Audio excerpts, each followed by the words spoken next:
Corte di prima instância de Corsou a sentenciar 4 sospechosos por motivo de não participação de organização criminal No Limit Soldiers NLS.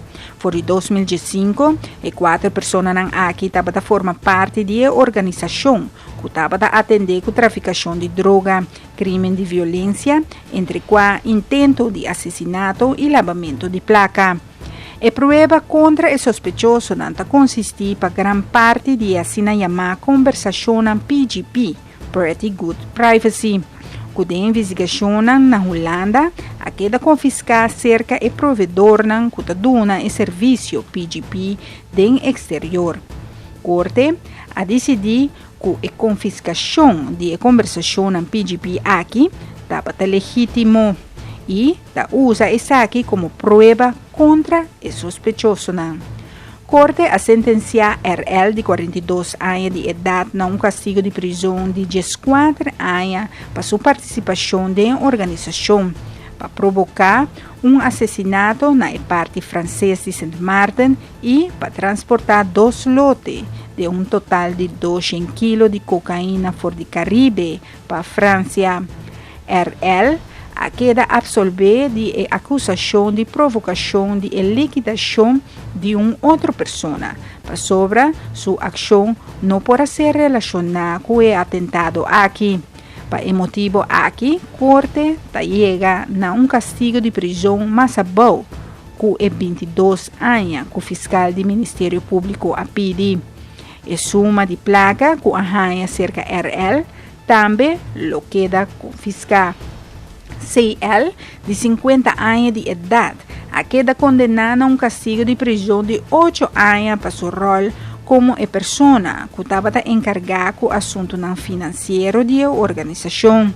Estava a manejar a entrada procedente de traficação de droga e que essa aqui estava a comprar, entre outros, propriedade na Corsou.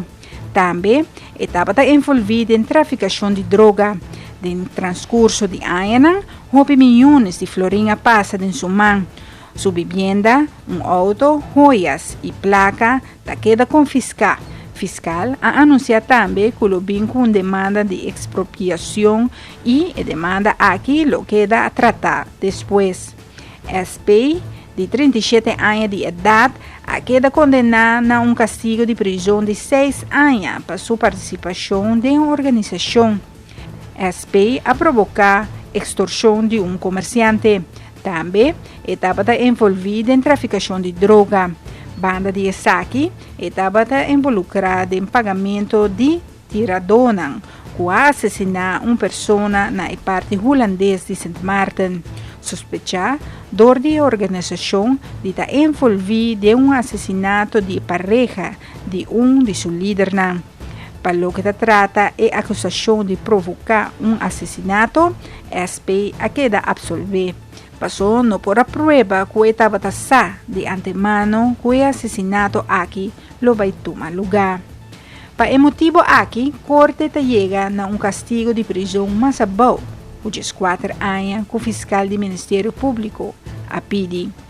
A E, de 35 anos de idade, queda sentenciada a castigo de prisão de 21 lunas para sua participação de organização e lavamento de placa. Estava a correr parte placa para membro da organização que estava a será. Família e amigos não para assinar por cobrir o gasto. A suma de placa que arranha cerca a E também lo queda confiscar. Durante o processo, a E hizo detenção preventiva, a queda suspendida. Tendo conta que o castigo impone. A ele, não me serve back prisão. E outros 3 sospechosos também lo queda detenido em espera de possível apelação.